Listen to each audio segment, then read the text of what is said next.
Hello and welcome to Seattle.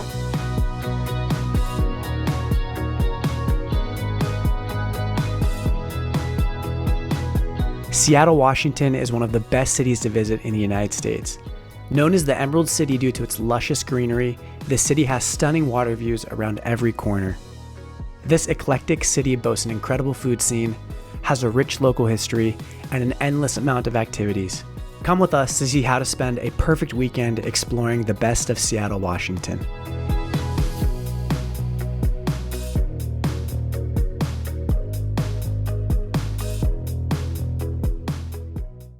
We're in SeaTac Airport and we are going to spend a weekend in Seattle, Washington.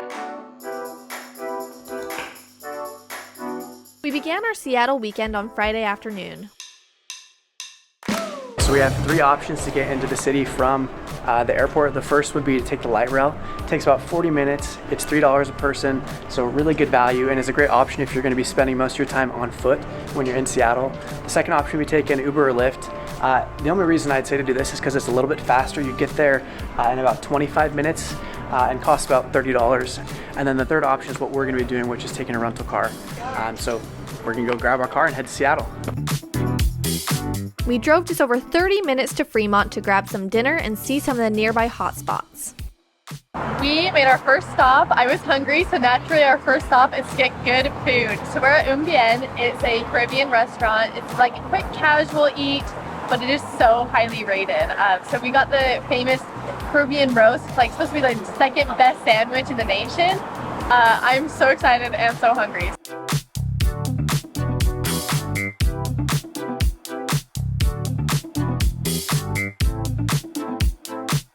Okay, here we go. Let's try it. It's long. So much flavor, so much tang. The marmalade's so good, and the pork shoulder is amazing. Okay, what did you think of Bien? It was actually, I would say that's the best sandwich I've had. Like, wow. The flavors are just very different. It was delicious, it really was. After our amazing dinner, we're heading to the Freemont Troll, just a few minutes away from Bien. Okay, this is the Freemont Troll. It's underneath this bridge right here, well, this highway. So in the hand is like a real Volkswagen Beetle of the troll. So it's like he like reached up and like grabbed it and brought it down, but it's a giant art exhibit, is exactly what it is.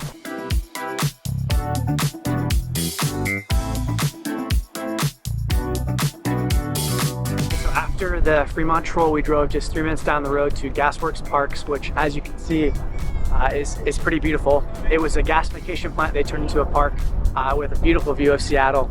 And it's just really cool with like the red gas pipes and then the green grass and then the city is just awesome.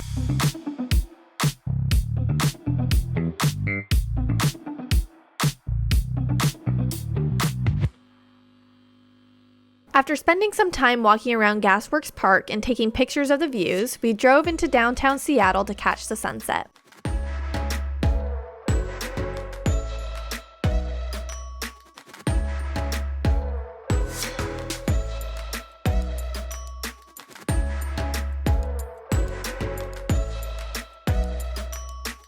So we're just outside of the Colombia Tower. We're gonna go up to the observatory. It's the tallest building in Seattle, so we should have a pretty awesome view once we're up top.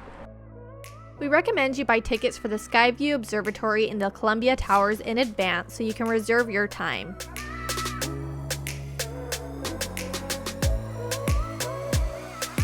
"78 seconds to get there. Going up, we got this pretty cool panoramic view. It shows you the Colombia Tower and the surrounding area.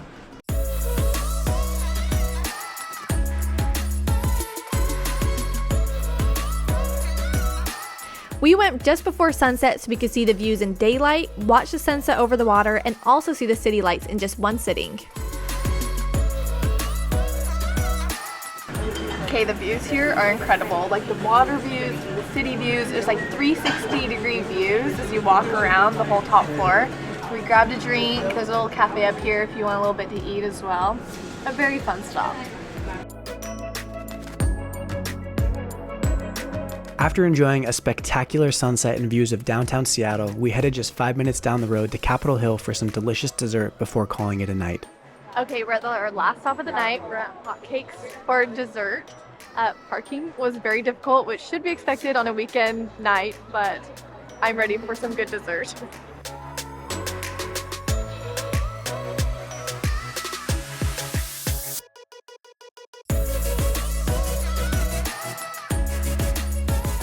So we have the coconut and we have the s'mores. And it's like the molten lava cake with the vanilla ice cream, and it looks so good. Oh my gosh, it's like just gooey. It's like oozing. There's like a super fiery like taste to it. I don't know how they do it. Maybe it's just really dark chocolate. Yeah. Or like burnt chocolate. It's really good. Nice and soft. Very rich. Very rich. Hotcakes was absolutely delicious. Rachel and I both thoroughly enjoyed the combination of cold ice cream with warm, gooey chocolate cake. If you were in Seattle, we would highly recommend stopping and trying it out for yourself. After hotcakes, we hit the hay early, excited for our next full day in this incredible city.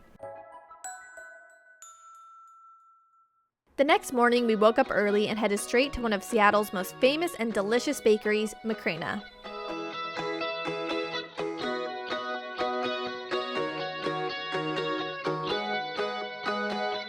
Okay, we are at one of the best Seattle bakeries called, I think, Macrina is how you pronounce it.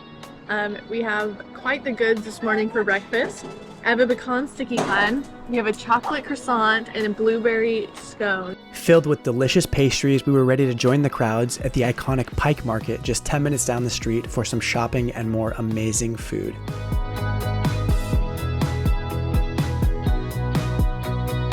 No trip to Seattle is complete without a stop at Pike's Market. This is one of the oldest and largest continuously operating markets in the United States. So it's been around since 1907, and you can find tons of great stuff here. Beautiful flowers, great produce, cool jewelry. Just a really fun environment overall to just walk through and enjoy. Pike Place is known for their beautiful, well-priced flower bouquets, and I couldn't resist. We waited a few minutes to watch the famous fish throwing, which was really impressive. Overall, the energy of Pike Place was so lively. There were so many booths and things to see, which made it so fun to walk through and explore.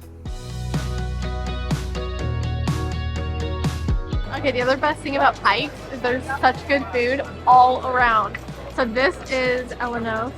This is a Marionberry. Everyone says this is the best flavor. We just got small ones so we can just keep eating our way through Pikes. Very rich. Good Greek yogurt. Okay, we're in line at Protsky. It is a very long line, but it goes super fast. So they're just like, make sure you have your order, we're gonna go.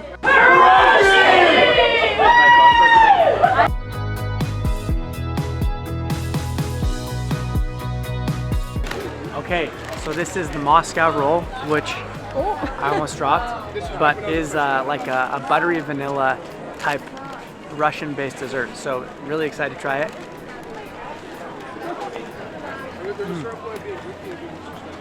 Wow, really sweet, almost like a caramel. Really good, really good. We wish we could have spent many more meals eating our way through all the gems at Pike Place. After not being able to eat another bite, we took pictures by the Pike Place sign and walked down the stairs to find the disgusting but still infamous gum wall.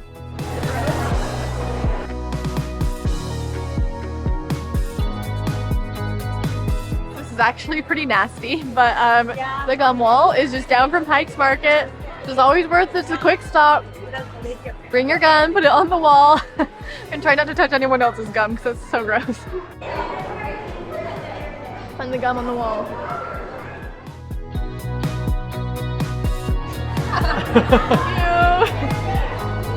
It's great for Rachel.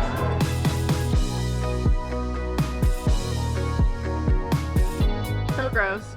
So many germs, and I'm pretty sure COVID was probably made here. Like, this is gross. Ready to get away from the gum, we walked down the pathway to the piers along the beautiful waterfront. Maybe it was because the sun finally started to shine through, but we couldn't help but smile as we walked around and explored this beautiful part of the city. Looking to get even more views of the water and Seattle skyline, we decided to take a spin on the famous Seattle Great Wheel Ferris wheel.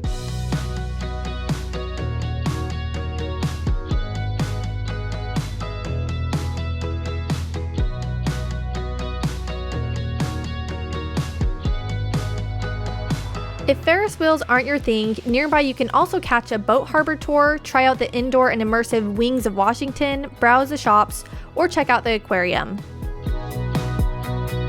Also nearby is a Seattle favorite, Ivars Seafood Bar, with their delicious fish and chip variations and soups.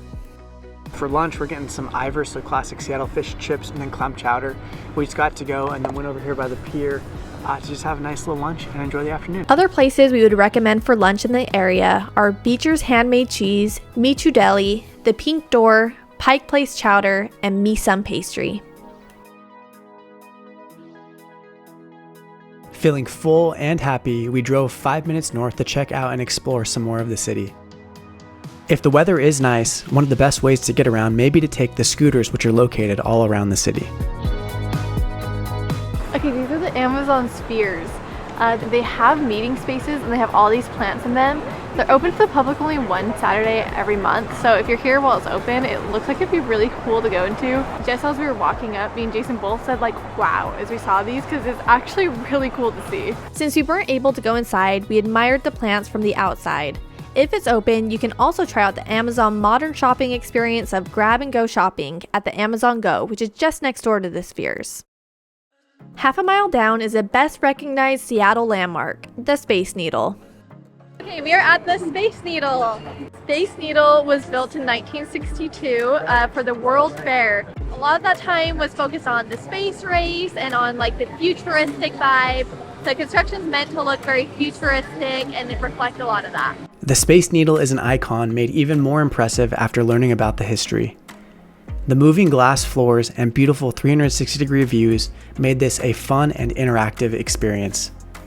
Okay, so here we are on top of the Space Needle, and it's awesome. You have nice panoramic views of all of Seattle, and it's good because you're not like so high up that you like miss all the details. It just seems like the right height, so really cool up here.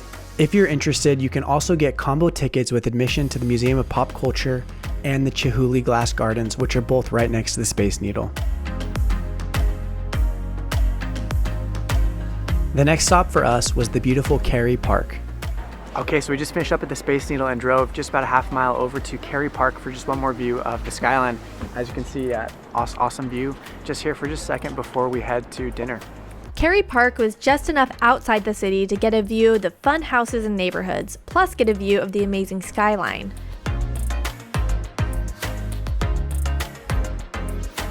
After taking in our final views of the Emerald City from afar, we ventured back in, this time to find the Chinatown International District for some dinner.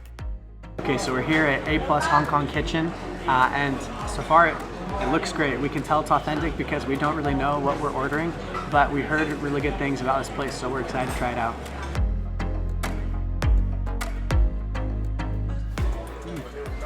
Wow, it's just a molotong. Really good flavor. Really like interesting spice. Like I haven't had a lot of food like it before, but really good and great value. This thing was like 12 bucks, huge. So I had the rice bowl and it comes in this like really cool hot bowl. I did the prawns, it was probably too safe of an option. We had to backtrack a bit to get to our last stop for dessert, but it was so worth it after trying the perfectly sweet and picture-perfect Korean shaved ice known as Bingsu. Okay, so we're here for our last stop of the night at Snowy Village, which has Korean Bingsu, which we're super excited for.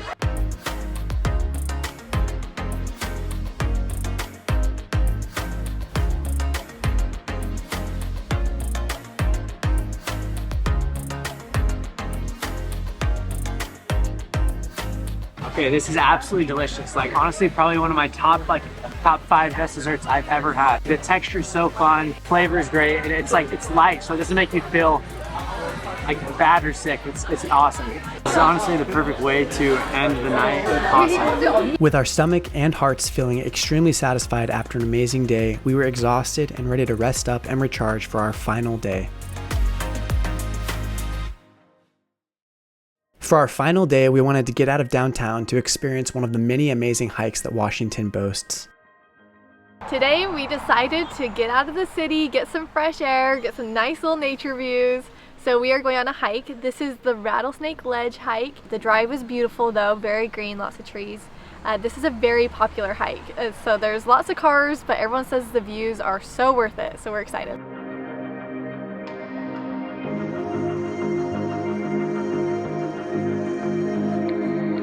Rattlesnake Ledge Trail is a highly trafficked trail located 40 minutes east of Seattle.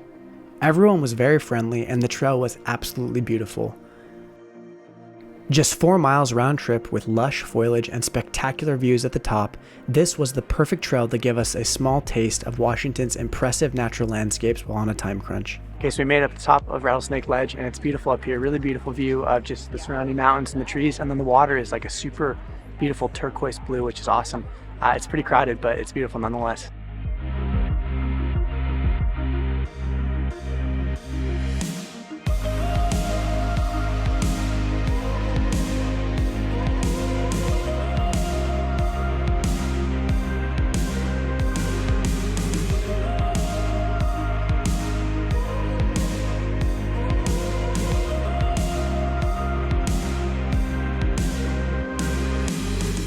Getting ready to leave the city, we both agreed we wished we had more time to explore.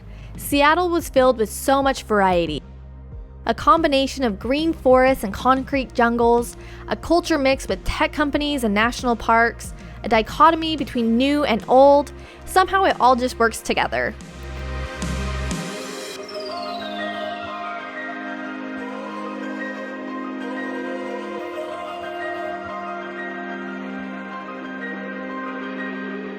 A weekend of fun and food was just enough to leave us wanting more.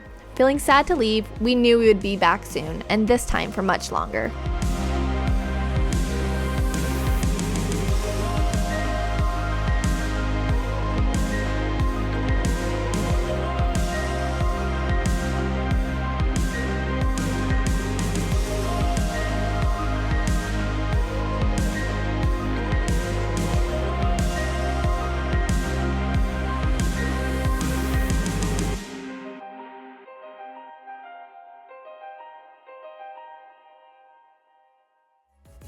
Hey everyone, thanks so much for watching. We hope you enjoyed this video. If you did, it would really help us out if you gave it a like and subscribed. We have tons more travel content we're excited to show you. As always, we hope you have an amazing day.